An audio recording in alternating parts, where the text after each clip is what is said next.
શાળામાં શંકર તો મમ્મી આવી પૂછી જાય, ખાલી એટલું જ પૂછવા જાય કે ભાઈ મારો છોકરો અહીં જરાવો ભણે બસ, એટલે બાળકને પણ ખબર પડશે કોઈ પ્રસારણ સમાધાન એવું લેસન થઈ જશે તો આગળ જઈને ભવિષ્ય ખરાબ આમાં ધ્યાનમાં આવે. અને થોડું ઘટનાઈ સાહેબ રાજનીતિ કહું પણ તમે પણ વાલી તરીકે ક્યારેક પૂરો ભાઈ હું મારા છોકરોને ભણતો તો હું એ જતો હોય તો ત્યારે અચાનકમાં 65% જે છોકરો અભિષેક કરાવે થોડી કોઈ એના ઉપર 100% ભરોસો ના રાખવો. આપણી દીકરી છે, આપણે વાલી છે, આપણો દીકરો છે, આપણને બહુ વાલો પણ એમની દીકરો વહેલો નીકળ્યો છે તો એટલી વાત ખબર હોય કે આજે શાળામાં ક્યાં વાગે ભરાયા થઈને પહેલા નીકળ્યા તો જવા દેવા, પણ પાછળ જવું બહુ સારું. એના એ ગલ્લાઓ હોય છે, કોઈ ખરાબ દીકરોની ઉમરી હોય છે રાખશો તો કોલેજમાં જે છોકરો ક્યારેય કોઈ વસ્તુ નહીં સ્પષ્ટ કરે પછી મેચ્યોરિટી આવી જશે કે મારે શું કરવું છે, મારે કઈ રીતે આગળ વધવું છે, એ 100% જે કંઈ પણ મારે તો એક જ બાળક ખાતરવાનું છે અને પોતાનું થયો. અડધો કલાક જેવો લગભગ સમય બાકી છે. કોઈને પ્રશ્ન બહેનોમાંથી કઈ રજૂઆત કરવાની છે? નહીં. પાછળ વાલીઓમાંથી યસ નહીં તો આ છે.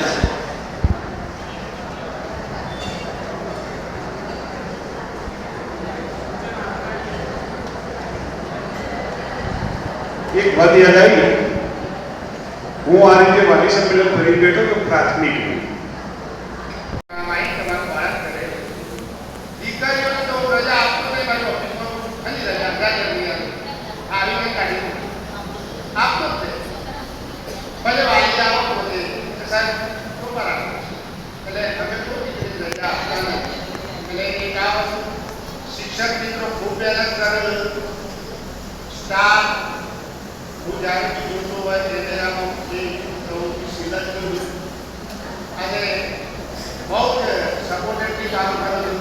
એમને પણ એમના વિષયનું રિઝલ્ટ સારું આવે એના માટે હંમેશા દરેક જો ભાઈ શિક્ષકના 10માનું રિઝલ્ટ આવે ને એટલે પહેલું એ સર્વે કરી જો મારા વિષયનું રિઝલ્ટ સારું હોય કે એના આત્માની સંતોષ રહે કે આટલું કામ કર્યું હોય, પાસ રિઝલ્ટ 80% આવ્યું હોય અને આનંદથી અમારી સાથે આવીને સાહેબ આપણે 80% રિઝલ્ટ કે કારણ કે એ કામ એટલે શિક્ષકો મહેનત કર્યું છે.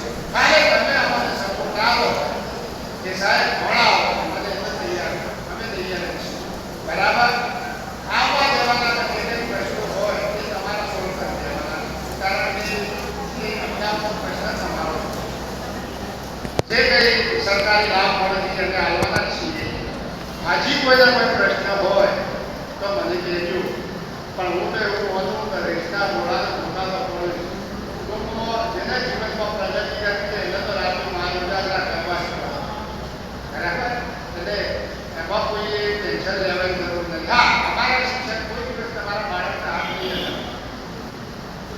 લગાવે જોઈએ એને મારવાનું નથી, પણ એ ગુનો કરશે તો અમે તમને બોલાવી તે આ ગુનો કર્યો છે કહેજો જોઈએ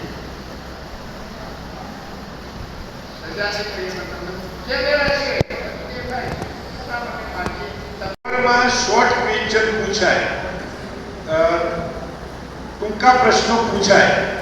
એટલે ભાનુબેન કરીને પ્રાઇમરીમાં સમાજ વિદ્યા ભણાવતા, એટલે એ પાઠના 50 પ્રશ્નો લખાવો અને એ 50 પ્રશ્નો લખીએ એટલે આખો પાઠ લખાઈ જાય.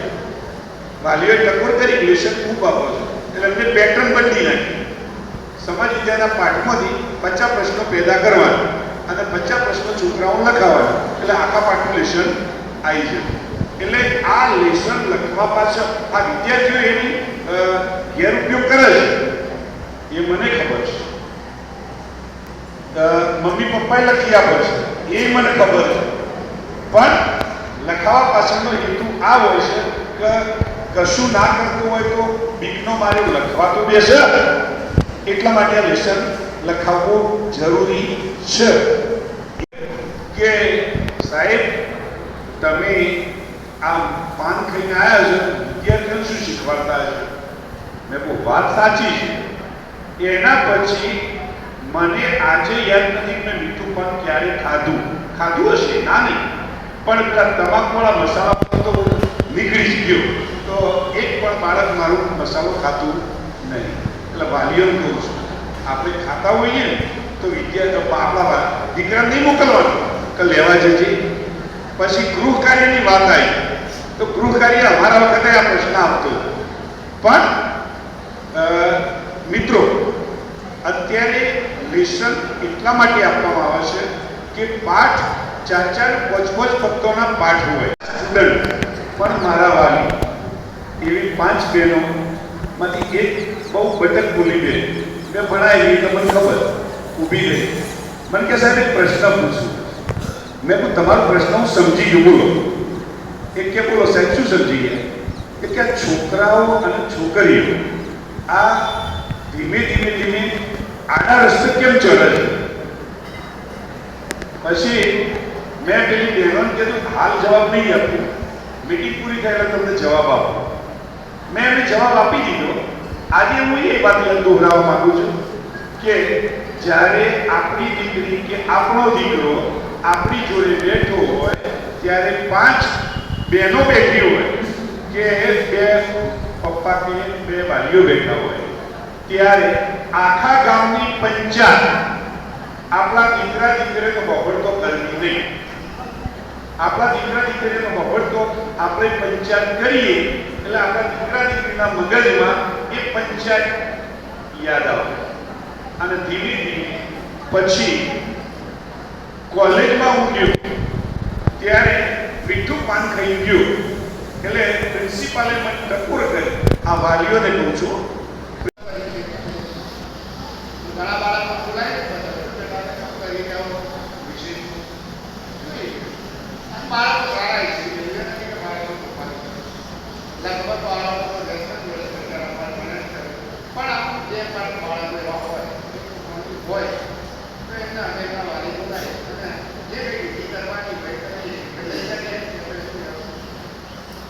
આ કઈ બાળકો છે એમના ઉપર અમારો જે પણ હોય છે અને એમના વાલીઓ આવવું પણ છે, કોશિશ પણ એટલે પૂરેપૂરું મારું એવું ટાર્ગેટ છે કે બાળક પછી અને થોડુંક તમે પણ કહેજો સર્ટી કર્યા વગર આવું એટલે થોડુંક શિસ્ત જેવું રહે. એના માટે ઘણા બાળકો જો કોઈના આર્થિક દ્રષ્ટિએ પ્રોબ્લેમ હોય તો મારી જોડે કે દાદા પણ એવા શિક્ષણ સમય પુસ્તકમાં હોય તો પણ આપવા તૈયાર છે.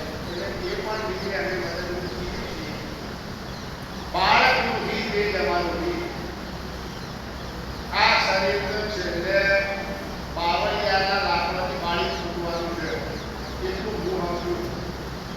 એટલે મારું તો 24 કલાક વગર શાળામાં કઈ રીતે હારા મારું રિઝલ્ટ આવે અને કઈ રીતે બાળકનું હું જાહેર કારણ કે બીજી કોઈ પ્રવૃત્તિ બધું નહીં કરતો. ન ખેતી, ન વેપાર, ન શેર બજાર, ન રોકાણ, કશું જ નહીં. નોકરી, શાળામાં વધુમાં વધુ બાળકનું સમુદાય. એટલે હું બેઠો તમારા આવી સાહેબ મારા બાળક સોલ્વ કરે પણ તમે મને સપોર્ટ તમે કદી આવો તો તમે નહીં સોલ્વ કરી. એટલે એક વસ્તુ આવે પેપર લખાવો એટલે કહીશ પેપર 10મા વાળો ખાસ તમે જ જોશો ખોટું લખ્યું હોય તો પૂરવણી પૂરી કરીને વાપરવા એટલે એ પણ આપણે કરીશું. તમારે જે કંઈ મુશ્કેલીઓ માટે બેઠા છીએ આચાર્ય વતી મારી જે ફરજ આવે છે તે હું ચેષ્ટાથી તમને અર્પણ કરું. જય શ્રી રામ.